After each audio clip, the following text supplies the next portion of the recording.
Ciao and welcome back to our course of Italian for Beginners.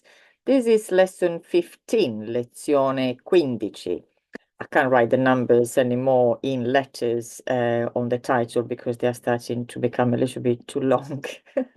So I'll just write the number, I'm afraid. So last lesson, lezione 14, we saw a few words that help putting sentences together and linking other words together. So we can have longer sentences and we can say a little bit more. The words that we looked at last time were the prepositions, those little words. And today we are going to see some examples of conjunctions already from the name. They link words together. These are, again, just some examples. Of course, there are many more, but you can learn them gradually, slowly, so you have the time to um, memorize them and use them, and then you can go on and learn a few more. Remember that learning is never a quick process. It does take a while. Also, if you learn something really, really quickly and many things really quickly, you will forget them just as quickly. Instead, if you learn something a little bit slower, you practice, then it will stay in your memory a lot longer.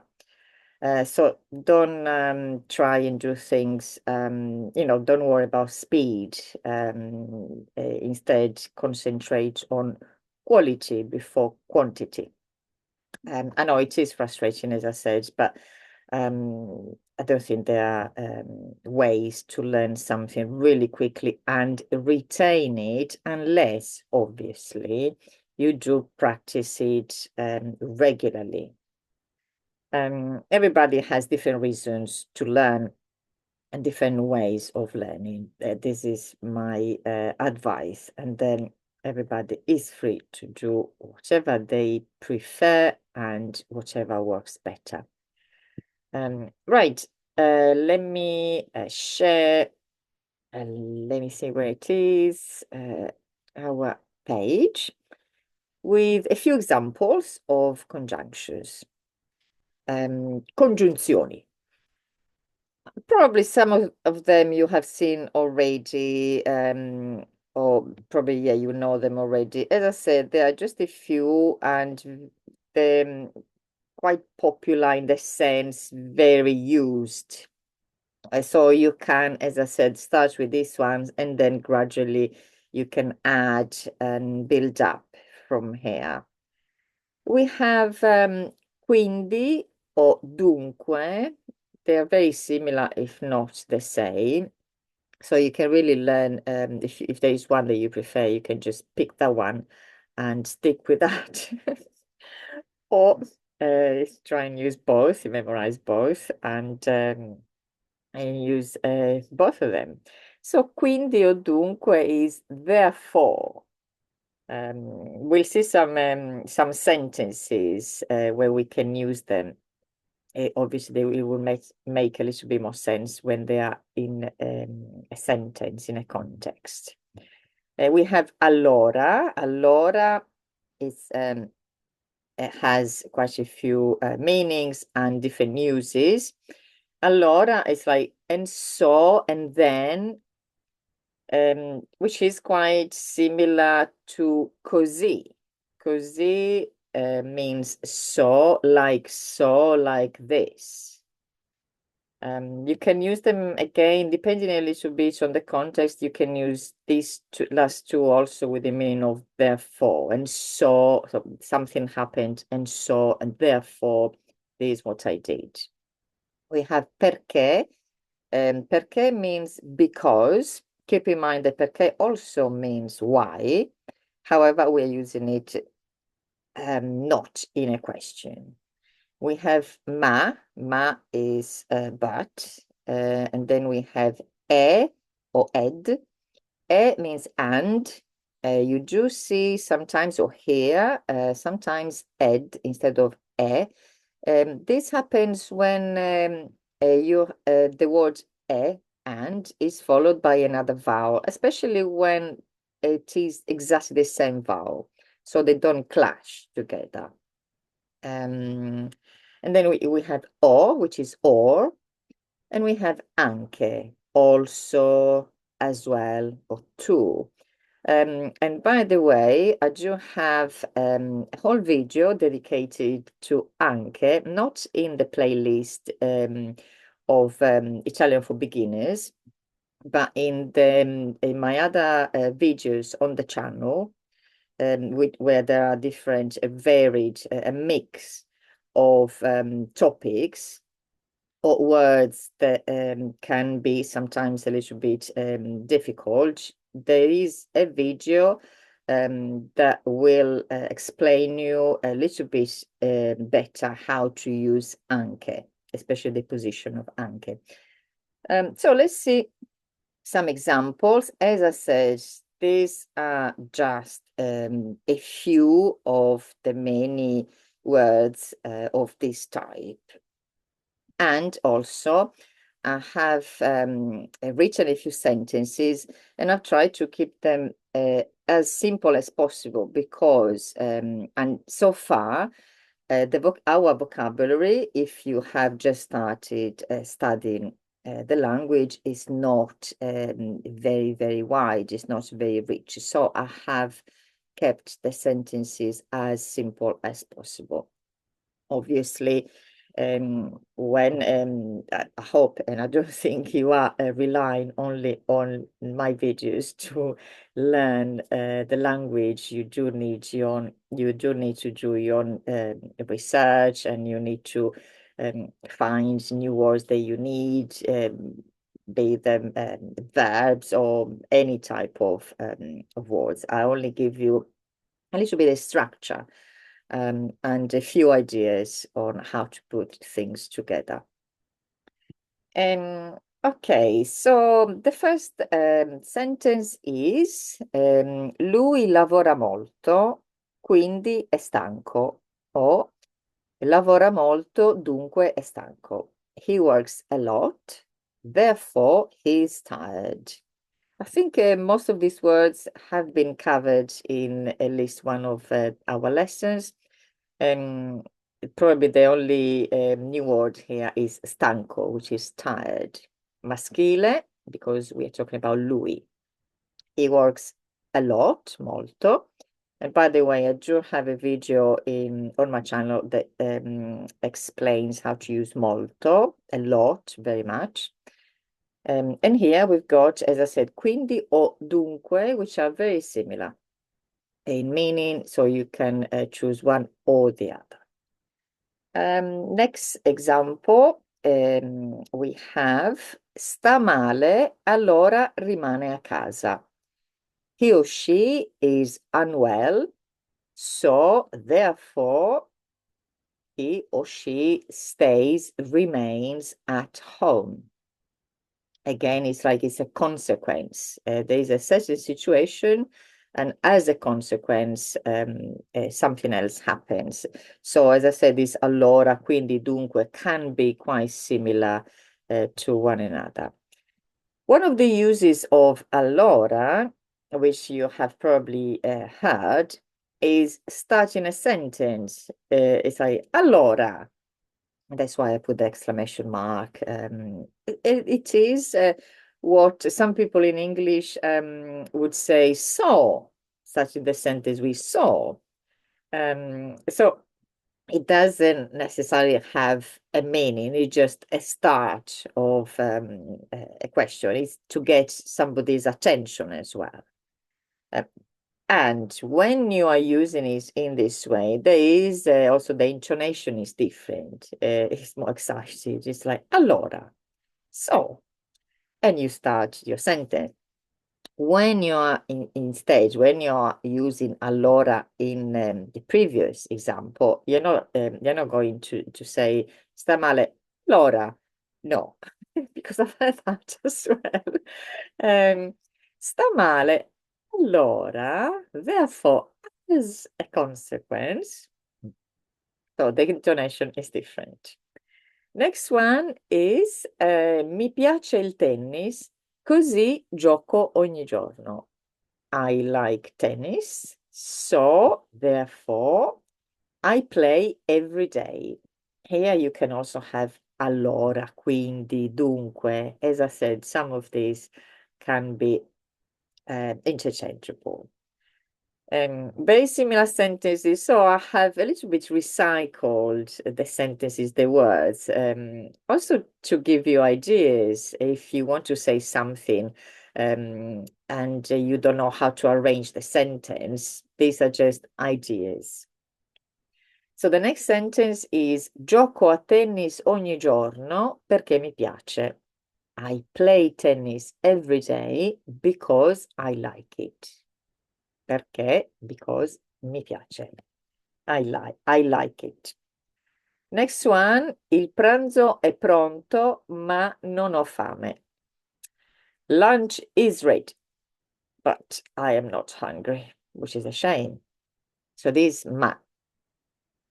And then we have Marco e Valeria escono insieme. Marco and Valeria go out together. Escono is verbo uscire, U-S-C-I-R-E, which is an irregular verb. It has come up before. Anche Franca esce. Also Franca goes out, or Franca goes out as well, or Franca goes out too. And then lastly, we have vai martedì o mercoledì. Are you going Tuesday or Wednesday? So these are, as I said, most of the words are words that we have seen in our lessons. So I'm hoping that you can, this gives you a little bit the courage, the confidence to have to put sentences together. It doesn't matter if they may sound silly sometimes. In fact, when you are following a book, studying a language, you do find quite a few silly sounding sentences because you need to use what you have learned that far. So they're very limited. Let's call them limited. However, you can have a basic conversation with somebody. And anyway, it is a practice to learn, to practice, of course, to learn and to hear your voice also saying these words. So you can write simple sentences and then read them aloud. Something that you can do, in fact, now that we've got to this point, you can start from the very beginning and you can like write everything you can about yourself, such in your name, if you think about lesson one, where you're from, where you live. For example, I work, yes, I live in Rome, but I work in some other city. So you have ma. I live in Rome because I like it. I live in Milan, and my friend lives somewhere else. So you can really use all these words, these verbs, and even if they are repetitive, it doesn't matter. In fact, repetition is what help you with remembering, memorizing all the new words. As I said, these lessons here are definitely not enough to build enough vocabulary, so you need to do your bit. That's what normally happens. You have a tutor, a teacher that guides you, gives you ideas, but don't forget that it is up to the students to do most of the work. Right, so hopefully this is useful, and I'm hoping that you are doing your bit to widen your vocabulary. Keep in mind when you're looking for a word or when you find a word that you want to know the meaning of, make sure that this word is in a context. Because especially if you use Google Translate, but it can happen with other apps or other sites that give you translations. Um, if you only put one word, it may give you, for example, the main meaning of this word. If you put it in a context or in the middle of a sentence, then it will give you a translation more correct, more accurate, which applies to that context. So you have to be very, very careful. In fact, exactly the same if you have a paper dictionary, which is how, well, especially in the past, everybody used to use the paper dictionaries, but many people still use them. If you're looking for a word and you have a start, for example, with a list of words in the other language, let's say from English, you're looking for, how do I say certain words in Italian? You have first a list of, obviously not all words have many translations, but a few. So don't stop there. You have to keep reading. Okay, let's say I have three choices, which are not choices, they're options. Let's see which one is correct for the context that you're using these words in. I remember doing just this really, okay, how do I say this word in English? Look in a dictionary, I find this word this is too difficult to pronounce. This one I will never remember. I'll go with that one, which doesn't necessarily mean it's the correct one for the context I'm looking for. So don't do that. Learn from my mistakes. Right, so this was lesson 15, 15. I hope you have enjoyed this. Let me know how your studies are going. Are you using this to complement other studies, and how is this helping you?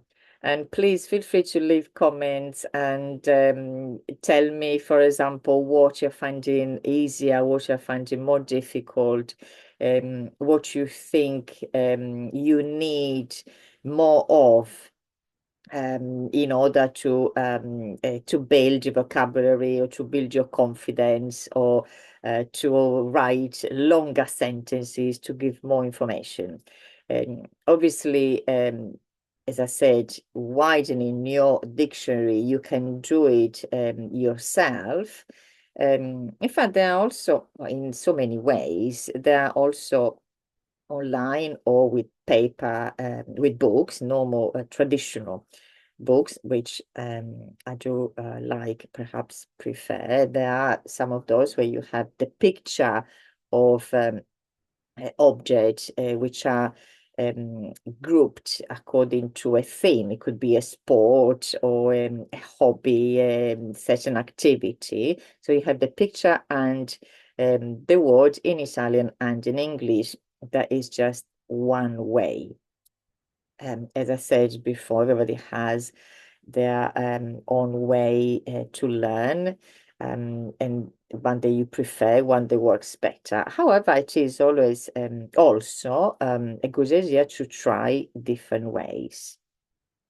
Anyway, I will go now, and I will see you on our next lesson, which will be lesson 16, lezione 16. Bye for now. Ciao.